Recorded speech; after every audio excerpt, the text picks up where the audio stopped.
We got a great session coming up next. If you missed him yesterday, you are in luck because he is back with us today, and that is Mr. Christopher Murphy from the Los Angeles Children's Hospital HARK program, which stands for Healing Arts Reaching Kids. If you want to follow along at home, all you need is some paintbrushes and some paint. And after today, the session will be available for you to rewatch at beverlyhills.org/art show. So with that, I would like to hand it over to Mr. Christopher Murphy. Chris, it's all yours. All right, Paul, thank you so much. What's going on, everybody? Again, my name is Christopher Murphy. I'm an artist in Los Angeles, California, and I'm also an art volunteer over at HARK, Healing Arts Reaching Kids, which is a volunteer organization under LA Children's Hospital. So I just want to take a quick second to thank Ajane and Paul for the opportunity, and also Lori Hutton, who is the head organizer of Healing Arts Reaching Kids. She does a lot of work there to make sure that the program stays afloat, and at this moment we kind of need some help. So if you guys want to head over to healingartsreachingkids.org and just check out some of the paintings that they have available, painted by the children that are residents at the hospital, it would make a huge difference. So thanks a lot for that, and I just want to get started just showing you guys some of the materials we're going to be using. We're going to be using a few different sized paintbrushes, a thick one and a kind of pencil thin one, just for details, and the big one for laying out the background. Just wanted to show you the quick little color palette we're going to be using as well, which is white, purple, brown, yellow, blue, and green. Now, you can't see the green because I have a green screen behind me, which is kind of funny, but I assure you that is green right there. There you go. And you want to make sure that you also have a glass of water or a cup of water to dip your brush in to change the colors out, because you want to dab the brush in there to get rid of the last color so we can load up a new color so they don't mix together. You don't want that to happen. And finally, just a rag or a paper towel or something you can use to also wipe off the brush, because we want to make sure that it's somewhat dry so we don't water down the paint. So with all of that, let's just get started, shall we? We're going to make a blue background. It's going to be a nice sky background, and we're going to put a nice grass ground over here at the bottom here. So what we're going to do is we're going to grab a little bit of blue paint, and as I mentioned yesterday, you guys don't want to just dab the whole thing in. You kind of want to load the tip of it. You don't want to go all the way up to where the brush is grabbing all the bristles, because you're going to get paint stuck in here, and that's a good way to kind of ruin your brushes, so you don't want to do that. Okay, so we're going to dab a little bit, and we're going to put a lot of blue all the way across here, just to about like halfway down.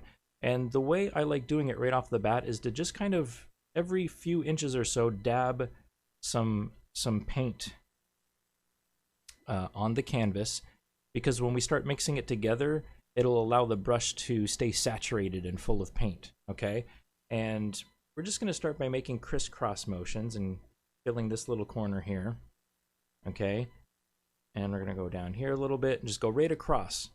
And as we're going across, the paintbrush is getting loaded with that dab of paint that we have on the canvas, okay? So that's going to keep the paintbrush nice and loaded, so we don't have to go in here and, dab the paint palette per se.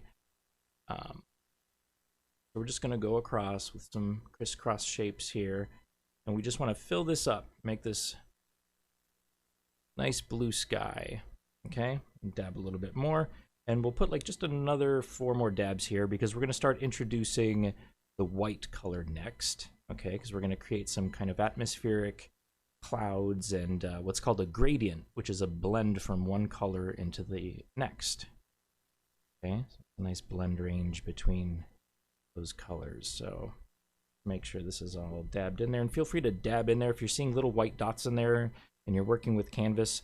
Sometimes it's hard to fill in all of the gaps of the fabric itself of the canvas, so you kind of just want to dab in there and make sure you got all that in there. Okay, and then right about here, we're about halfway point, we're going to grab some white. Okay, so dab some white in, and again, just make sure it's like halfway, and we're just going to start laying in our white. And it's okay to have the blue in there. We didn't wash our brush, right? So what that's going to allow us to do is blend these colors a little bit more easily, okay? And as you can see right here, as we're crisscrossing like this, we're starting to get a lighter blue in, okay? Now, one thing to avoid in this is to not have like a straight line like that. So once you crisscross up and down, what you want to do is also go back and forth like this. Okay, and what that's going to do is make that nice smooth transition between both colors. Okay, so it's a mixture of crisscross, crisscross, crisscross, and then blending up and down like that. Okay, and if you still see a line, that's okay. You can crisscross up here. The paint is still wet up here, so that's going to allow the dark part of the sky here, the blue, dark blue, to also blend in all the way up. Okay, like so. See how that works? There's a nice smooth transition from the dark blue all the way to this light blue, okay? And that's how a sky works. There's super, super dark, dark blue, and then it gets kind of hazy at the bottom. There's all these atmospheres and cars riding around and all these different particles in the air. And what we're doing here is kind of trying to copy that, copy what our sky looks like, okay? We'll add a little bit more white, and we'll bring this down here a little bit more, because we want to bring it just to about like right here. We're going to stop right there, and then we're going to put green at the very bottom of that line, okay?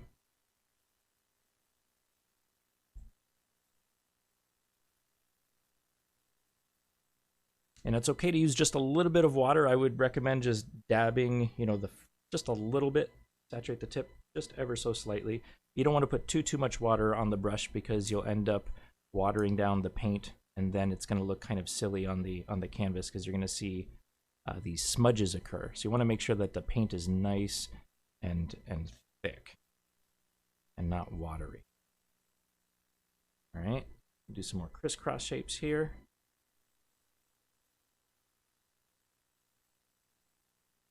All right, do more down here. Just want to make sure that that canvas is full, and then smudge it across like this, okay? Just like that.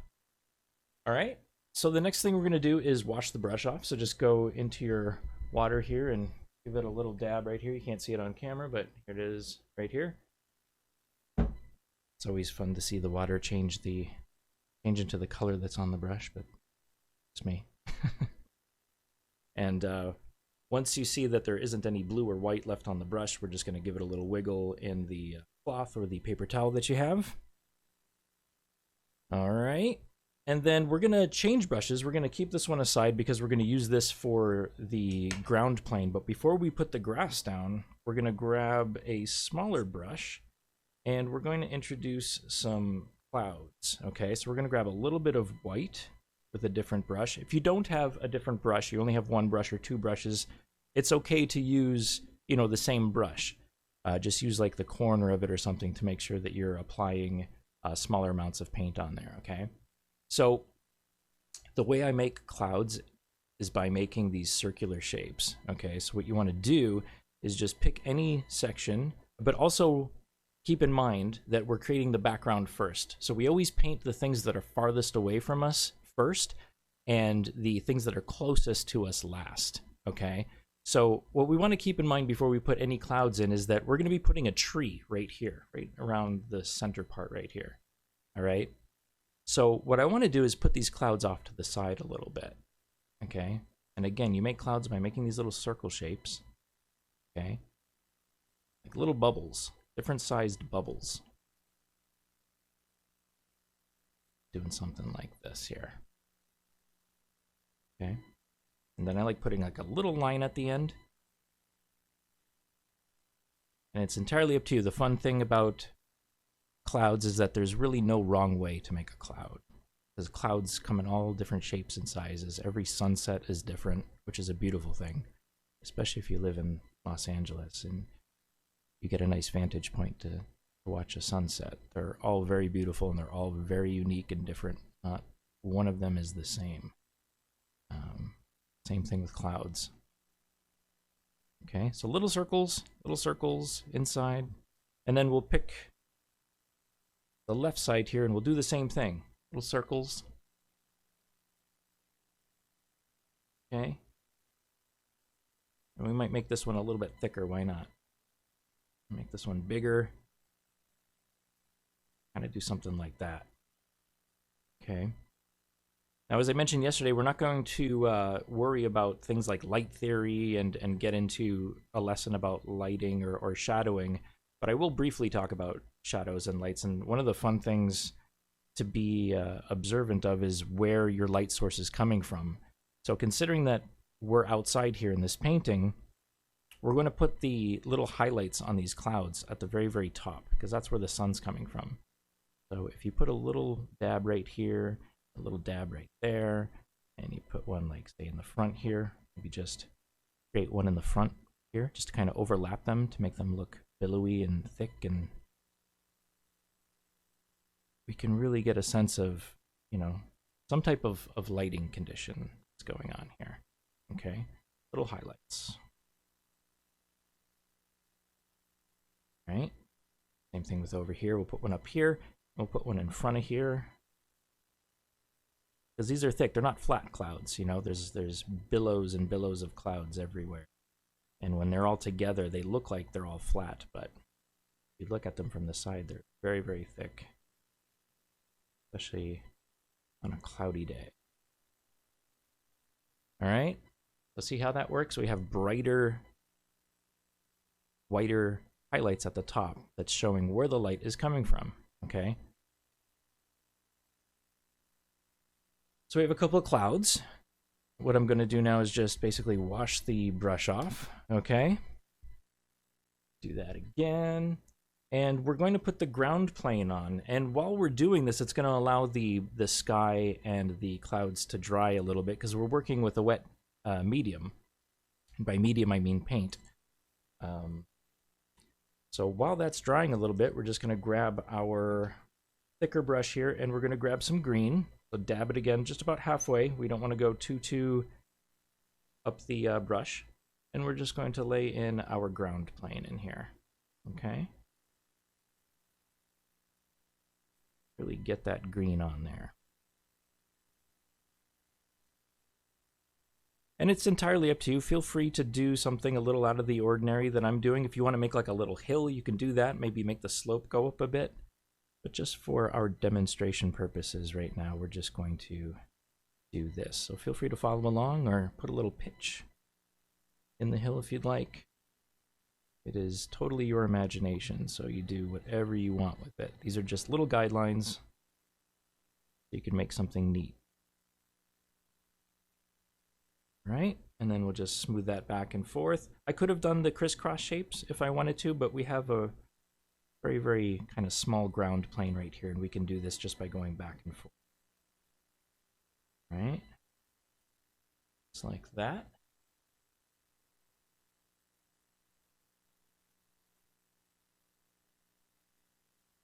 There we go. And let's see, I'm going to wash the brush off because I think we're pretty much done for the most part with the thick brush. And again, if that's all you have, that's perfectly fine. You can also use the thick brush for the next part we're going to be doing, which is the head of the treetop. Okay? And what I'm going to do is grab my thinner brush that I used to make the clouds. And I am going to dab it in some green here. And I'm just going to make kind of like a squished circle. If you want to make a circle, that's entirely up to you. But what we're going to do is just pick an area right around here to put the treetop in. Okay? Let's put this in. And the way I make treetops is very similar to the way I make clouds. Little circular motions, like big circles, little circles, big circles, you know, just to kind of get an idea of the overall shape of the tree. Okay? Just like that. And we can fill it in by going up and down like this. And then what we can do is go back into it and just kind of make more swirly shapes in there. Because the cool thing about the paint is if you put enough of it on there, you get to see all the brush strokes, which almost makes it look like leaves and different parts of the tree. It's really neat.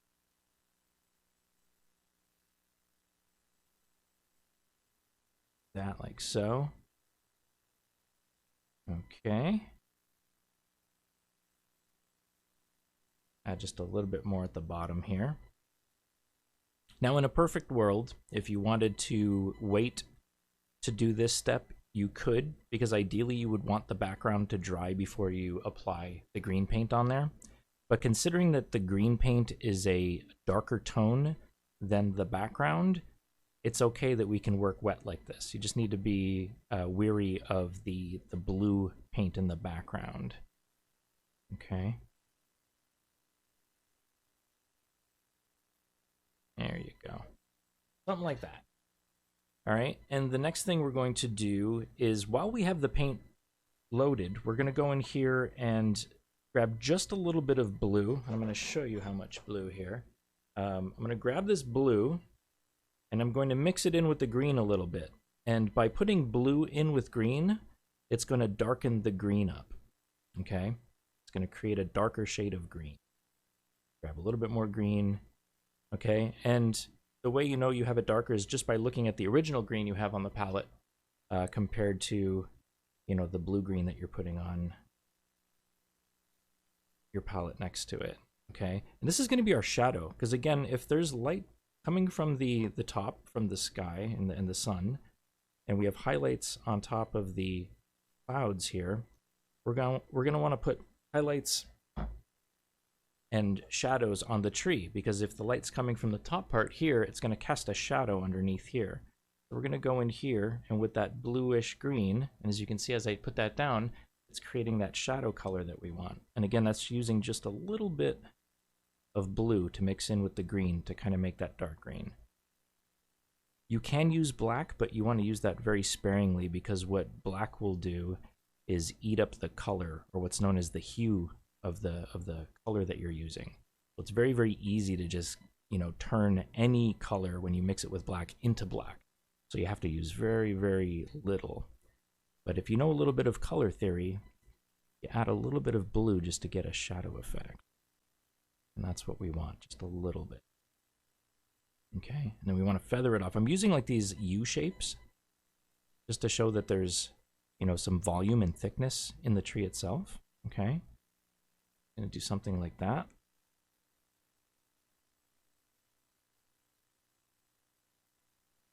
Like so. And then I'm going to wash this off just to get rid of that dark blue. And we're going to work on some highlights now. Okay. And we can go back in there and kind of smoothen this out. In fact, before I even do that, I'm just going to go in here and just kind of feather this off a little bit, just so it's nice and smooth. The shadow's a little too edgy. We're just going to smoothen that off by bringing some of that green from the top of the tree back. And that's going to give us a nice smooth shadow. You see that? Okay. And then wash it off again. And what we're going to do now is the direct opposite that we did with the green in darkening it, and we're going to brighten it up some. There's a couple of ways to do that, and it's entirely up to you. If you have some yellow, I would recommend yellow, or if you have white, you can use white as well. But in this demonstration, I think I'm going to switch gears a little bit and use some yellow, okay? I'm going to grab this yellow here.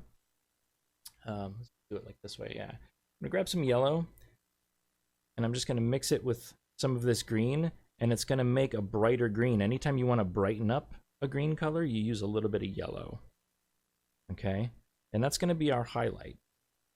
So we're going to mix this around till we have the color that we want. And again, just look at the color of green that you have on the palette and compare and contrast it with the original color here. And then we're going to go in here, and again, much like the clouds, we put like little highlights at the top, right? We want to go in here and we want to use reverse U shapes, like almost like M's, very soft round M's, like this. Okay. Put them just ever so slightly. You can put some in front, you can put some in back, and it's going to make it look like the tree is just coming right out at you. All right. Something like that. See how it looks like there's a little bit of sunshine kind of just shining right on the top of that tree? That's exactly what we want. Want it to look like a nice sunny day. All right. And then we can also blend that in with the other green that's over here in the mid-range. You don't want to go too far up with your shadows. You want to see the shape of the tree and go, okay, we're going to put shadows at the bottom half of the tree, and then we're going to put highlights the top part of the tree. That's how you want that to look. Okay, we can even grab a little bit of like pure yellow if we want to, considering we're working with green here, and we can just put it right in there, and it's going to mix in with the green and make it even look brighter. It's going to look even more like a sunnier day if you put a little bit more yellow in there. And again, you can just grab the right from the palette, like you see it right here. I have yellow right at the tip, and I also have green loaded onto the brush. So what that's going to enable you to do is apply the yellow, and it might look a little too bright at first, but once you work it in there, the wetness from the green that we've already applied is going to mix in there really nicely. So we can do that as well. And just use a little bit, just a little dab will do you, as they say, right? Something like that. All right. There we go. The middle there a little bit too. And then we're going to do the trunk next. So I like using a thin brush for that. So I'm going to wash this brush off because we're done with this one for now. And I've got a brown color here. So get your brown color ready. And we're going to grab a semi-thin brush. And we're just going to dab that in as well. Like so. About halfway.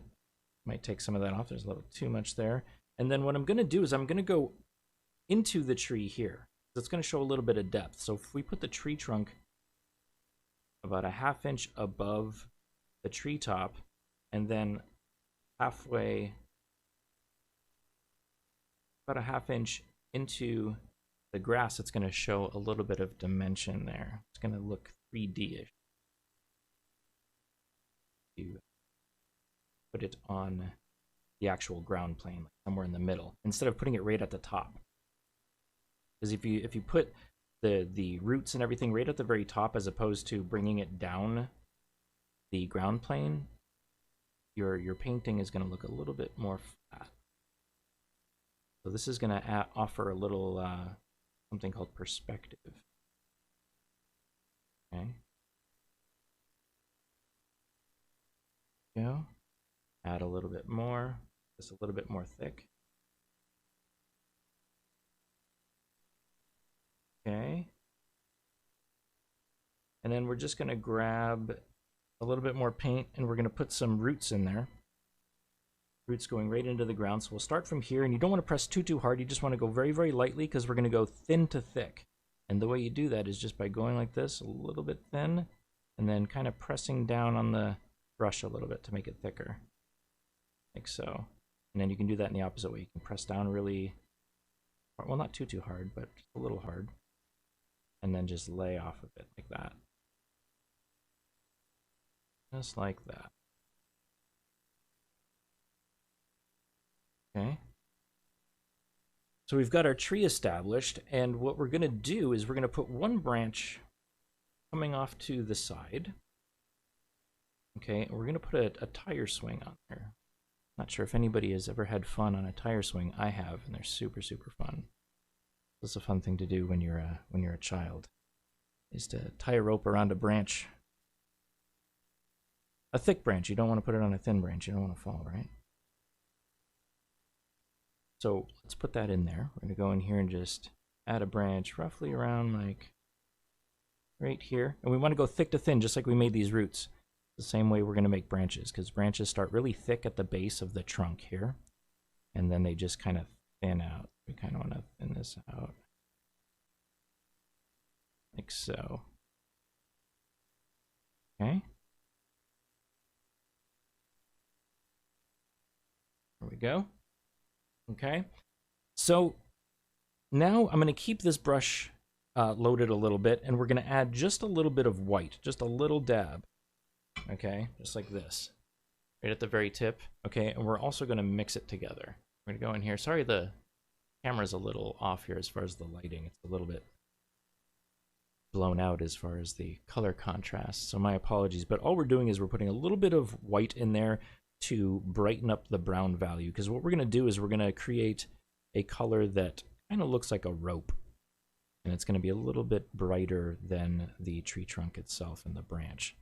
So we want to do that just so it's Looks a little different. I'm also just going to go into my other little brush here because I have a smaller brush, and I'm just going to sample that color too. But if you have the same brush, that's perfectly fine. I just have a series of brushes to make thinner or thicker strokes on the canvas, okay? I'm going to put that one down for now. And we're going to put a rope roughly from like right here all the way down here, and then we're going to put the the tire in there as well. So what we're going to do is put a line through the tree trunk, the branch, to make it look like there's a rope tied around the branch. Okay.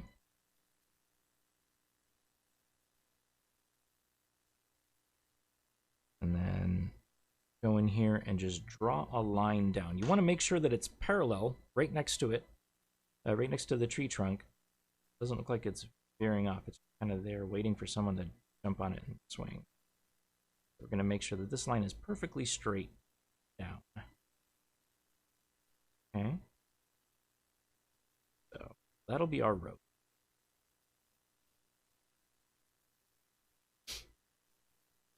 Okay. Like so. Okay, so we've got our rope. And let me see here. Got to put my black color on the palette. So let's do that. This will be our tire color. So get your black ready. And we can actually keep the same brush with the color on there, because once you put black on a brush, it really just takes over whatever color is on there. So we're just going to mix it around a little bit. Kind of get this black ready. And we're just going to put like an oval or an ellipse shape on there. Or if you want to put a full circle on there, go right ahead. I'm going to go in here now and just add a circular shape for our tire.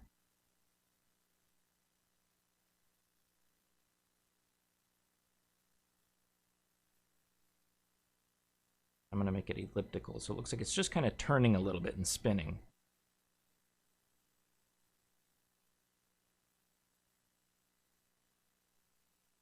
There we go.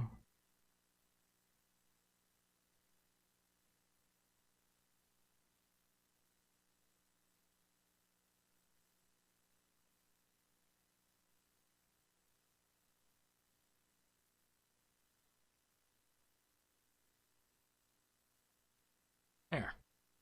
Okay. So we've got that, and we're going to wash this brush off because we're done with the black for now. And the next thing I would like to do is put probably some cool shrubs in the background. That's something we didn't have time to do yesterday. So let's actually put those in, because shrubs are kind of fun. We're going to use a purple color for that. Make some purple shrubs, some cartoony shrubs. All right, I'm going to clean off my brush here, and I'm going to grab some purple. And I'm going to do the same thing I did for the tree top and the clouds. We're just going to put some circular shapes right where the white part of the sky is, and we're going to go right onto the ground plane where the ground is, where the grass is, okay? And we're just going to put a shrub right there, making these little circular shapes, almost like purple clouds, except they're on the ground, so they read as being these bushes. So I'm going to go in here and just really just dab this in here. Okay.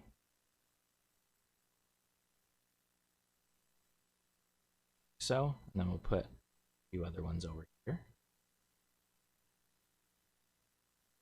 Okay, almost the shape of clouds. If you look at a lot of bushes, they're almost shaped like clouds.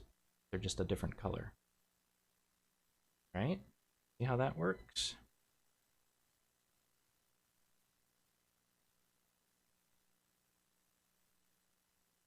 There we go. That looks good. So now that we have some what's called a three-tone system, a highlight, a base color, and the shadow, what we can do is really make the tree look three-dimensional by grabbing some more of this green from the ground plane and getting some of that blue that we used for the bottom part of the tree for the shadow, and we'll put a shadow at the bottom of the tree. So it looks like the tree is blocking the sun from the ground, okay? So what I tend to do is I look at the shape, or the thickness at least, from these two ends, and I just bring that all the way down, and I put a little dab right there, and a little dab right there, and then I make this ellipse shape, kind of like a flattened circle, really, really flattened circle. And we're gonna cover everything except for the roots. Okay, we're gonna go in here and just fill all this in.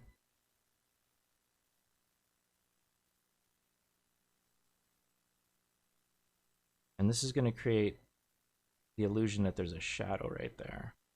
That's cool.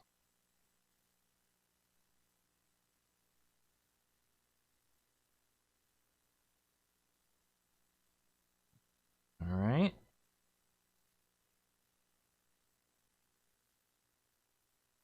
Like so. It might be a little too dark, but that's okay. You can brighten it up and use a brighter version of this color that we mixed.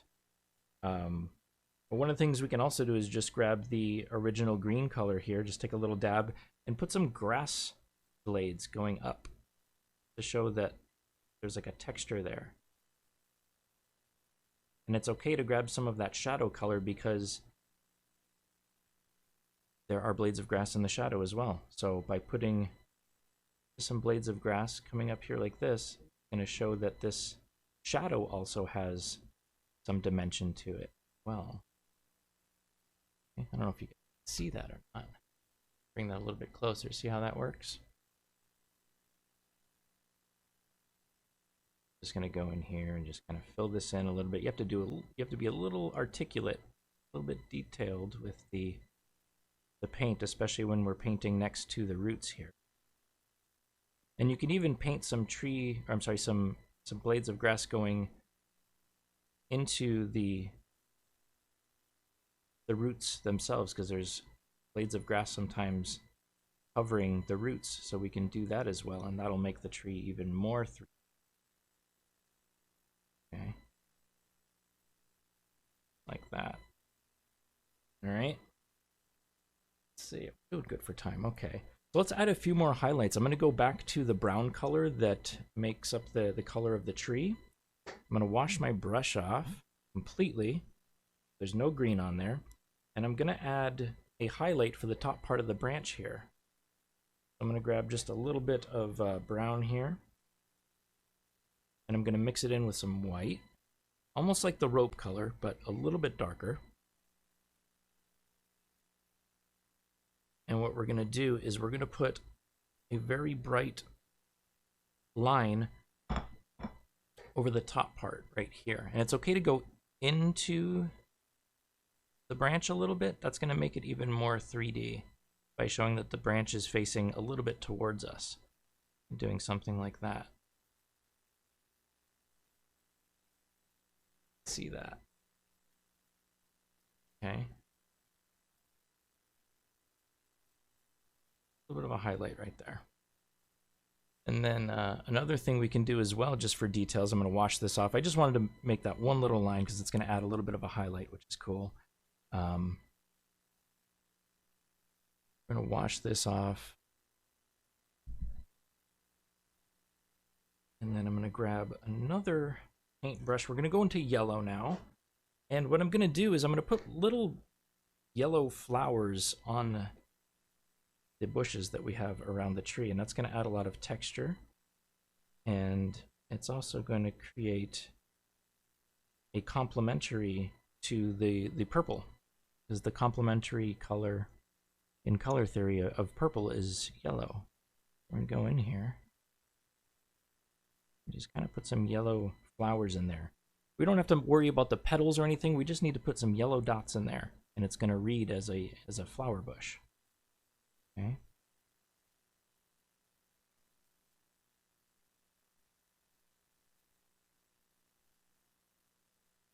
That. Some over here as well. Little dots. Don't need to put too much in there. Little dots, dot, dot, dot, dot. That's going to give us the illusion that there are some flower buds in there. Okay. Are so good. And another thing we can do as well is, considering that the tree has a ground shadow, we can do the same thing for these bushes and put a ground shadow on there as well. I'm going to grab some of this green here so you guys can kind of see this. Grab some green, grab a little bit of blue just to darken up the color a little bit. And then we're just going to go right underneath here, right where the grass is, and just put a little bit of a shadow color underneath there. And almost mimic the shape of the bushes, but going in the opposite direction. Okay, so there's a little peak here and a little peak here. So what I'll do is I'll mimic that, but in the opposite direction. And that'll give us our shadow shapes here.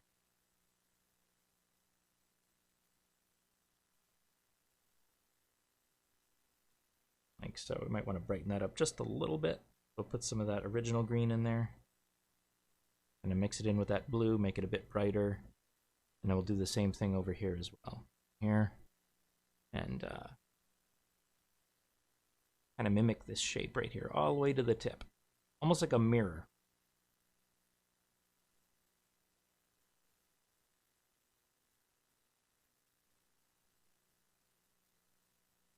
Okay. We're doing pretty good. Let's see what else we got here. We can probably do the same thing with the top part here if you wanted to put, let's see.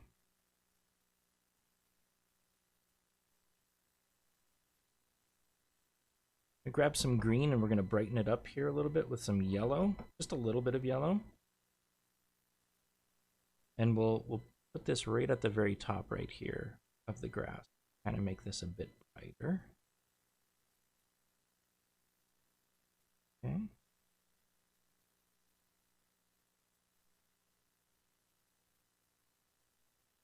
Something like that. So it looks like there's some sunshine reflecting off of the grass in the background. Okay. Just like that. And finally, let's just get some really, really strong highlights for the top. So we're going to go back into this treetop here just for fun. And we're just going to add just like little dots here and there, just to show that the sun is really, really hitting the top part of this tree. It's a super sunny day out.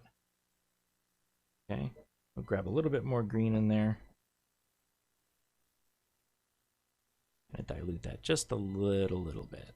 Not too much, but we want it to blend. Okay. There we go. That's what we want to do right there. All right. And then let's see what else. Another thing that I wanted to do was just put a little bit of a shadow on the tree trunk, because right beneath the tree top, it's going to be just a little bit darker on the tree trunk than the bottom part, because the tree top is blocking the sun from the top of the trunk. What we want to do, we're going to wash our brush off a little bit. We're going to go back into this brown color, and we're going to put just a little bit of black. Remember I was talking about black a little bit earlier. You don't want to put too much in there, because you don't want to get rid of the color, or what's called the hue of the color. So I'm going to use just a little bit. A couple of dabs. Okay? Just to kind of darken that up a little bit. Okay? We want to make sure it still reads as brown. Okay? And we're just going to go in here right about a little bit lower than the actual bottom of the treetop itself, and just go in here and just add that darker color in there. And that's going to create that shadow effect. Okay? See that if it reads? Let's just add a little bit more black. Like I said, you want to be sparing. You don't want to overdo it. You know, it's okay to underdo it and realize it's not dark enough, and then just add a little bit more and a little bit more until you get the color that you want. Sometimes when you mix a color, you don't get it right off the bat. So we're just going to add a little bit more just to really make sure that that's seen. See that. We'll even go just a hair darker. There we go. Okay.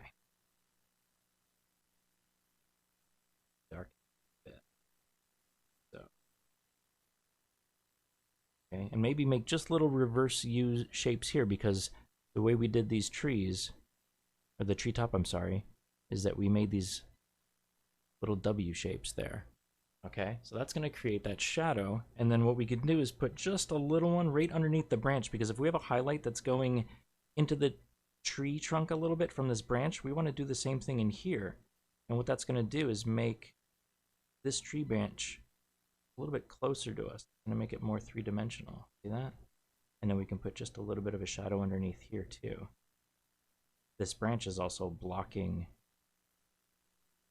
the sun from illuminating the tree trunk. See that? Got that right there. And I guess the last thing I'll do is go in here and just add a little bit of a darker shadow by the base of the trunk where it's connecting with the treetop. So I'll grab some more blue and I'll mix it in. Probably, let's see, we'll go a little bit darker with the blue this time, just because we really want this shadow to kind of pop out to show that there is a tree trunk that is breaching the shape of the treetop here. Just brighten that up just a little bit with some white, bit of yellow, and more blue here. I kind of want to go darker, actually. I just want to put this like right about here. I might even grab just a little bit of black too. There we go.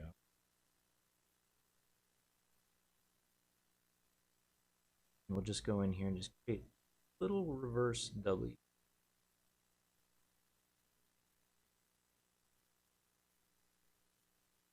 All right. And then I might go back in there with just a little bit more green, just to kind of brighten it up a little bit. And just smoothen that shadow ever so.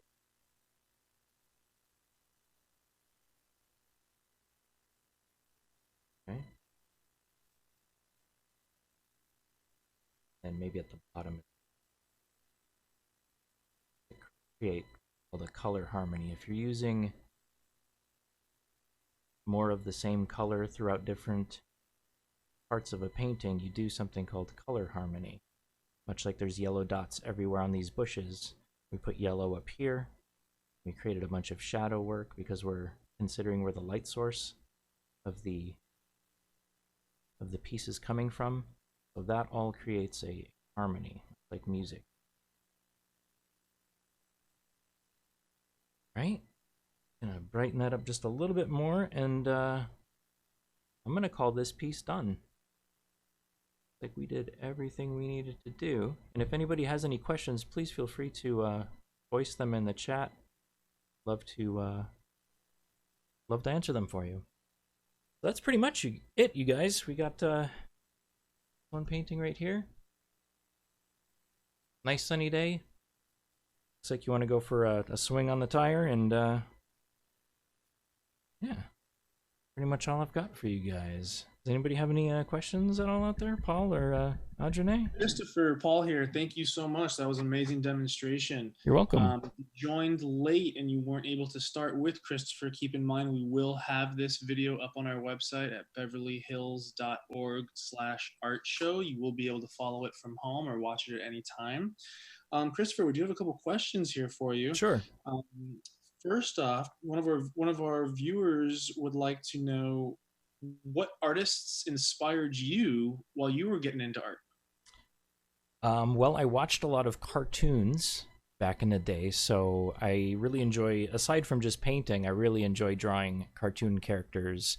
So characters from like Hanna-Barbera, Scooby-Doo, and all of the amazing artists that were responsible for creating those types of animations, the Jetsons. I might be dating myself, but there are just a slew of really good Saturday morning cartoons that I used to watch every morning with a bowl of cereal with my brother. at a very, very early age.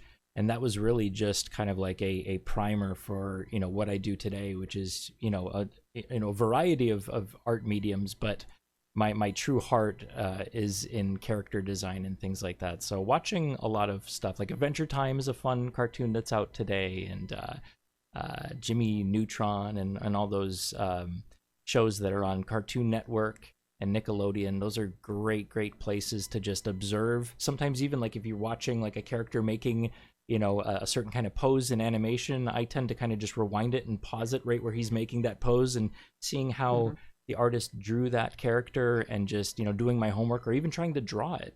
There's a lot of technology out there today where you can actually take a screen grab of something or a picture of it and have it right next to you while you're drawing. So yeah. Very cool. Yeah.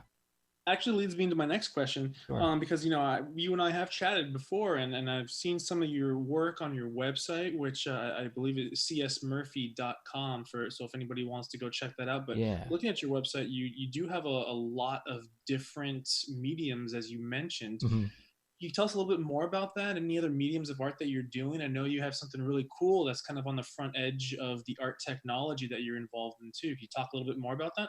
Yeah, right now, during the past 3 years or so, I've embraced virtual reality. It's a very, very cool medium to be in because you put a headset on and you have controllers and you're able to create art. A lot of people might not be aware of this, but aside from the gaming communities and, just multitude of games that are out there, there are about 4 or 5 really good programs out there that are just aimed towards artists. So I've embraced those for the past few years, and it's gotten to the point now where someone from Disney saw me live streaming on Facebook Live, and she invited me to do a lecture at her digital media class.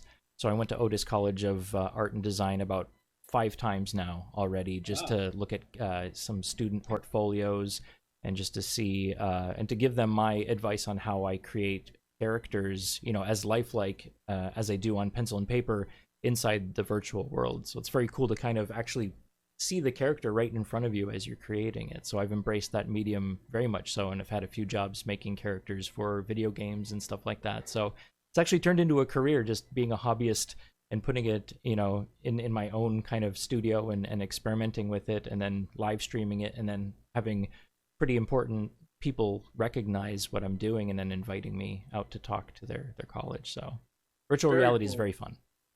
Very cool. Yeah. If you haven't checked that out, I encourage you all to get over to his website. He's got some very cool stuff on there.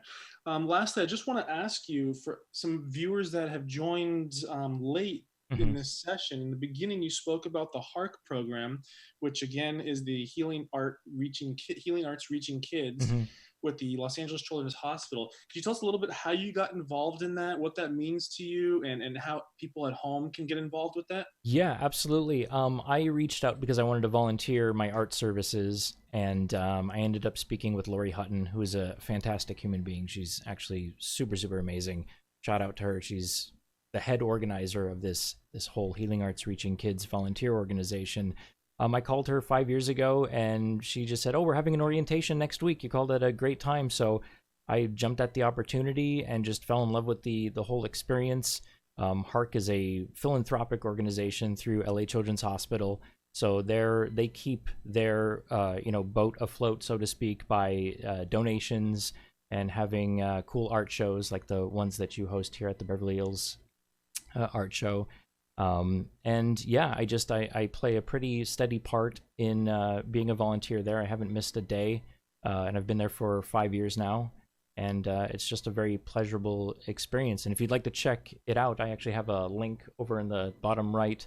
healingartsreachingkids.org is where you can go to check out a lot of the art that the children have painted at the hospital that are residents there. And to also make a donation if you'd like to. So it would be super appreciative if you'd head over to the website and make a donation, or just see a children's art piece. There's an auction that's going on right now where they're selling a lot of art, and some of my artwork is on there as well. And again, 100% of all proceeds go to funding the organization for materials, supplies, paints, canvases, music equipment. It's a very, very cool organization doing a very, very cool thing. So check it out. Check it out for sure. Definitely. Please check that out. An amazing organization doing amazing things. Definitely one that we are happy to have here in our community in the Los Angeles area. Yeah. With that, we're gonna wrap it up here in a second. Do you have any? You mentioned your website. Where else can people find your work? Yeah, absolutely. You guys can check out my work. I also do painting lessons if anybody wants a one-on-one, and we can go a little bit more depth as far as color or character design or even virtual reality. We were speaking about that earlier. My social media is actually CS Murphy Art practically everywhere. So if you want to go to Facebook or Instagram, that's where you can hit me up and DM me personally, and we can talk about how we can get you situated artistically. Again, CS Murphy Art is where you need to go to check out most of my stuff, and then csmurphy.com, which is my main website. There's a contact section there as well, so if you want to drop me a line and say, hey, I'm interested in learning, I liked what you did today, I'd be more than happy to help you guys out. Awesome. Christopher, we want to thank you so much for taking the time out of your weekend to join us. For those of you watching, please go check out Christopher on his website, on his social media pages. Also, please check out the HARK program, doing amazing things. With that, we're running out of time here, so we hope that you all join us for our next session featuring painter Richard Reiner, which is going to be coming up right around 3:15. So please check back for that link, and thank you for joining us. All right. Thank you, Paul. Take care.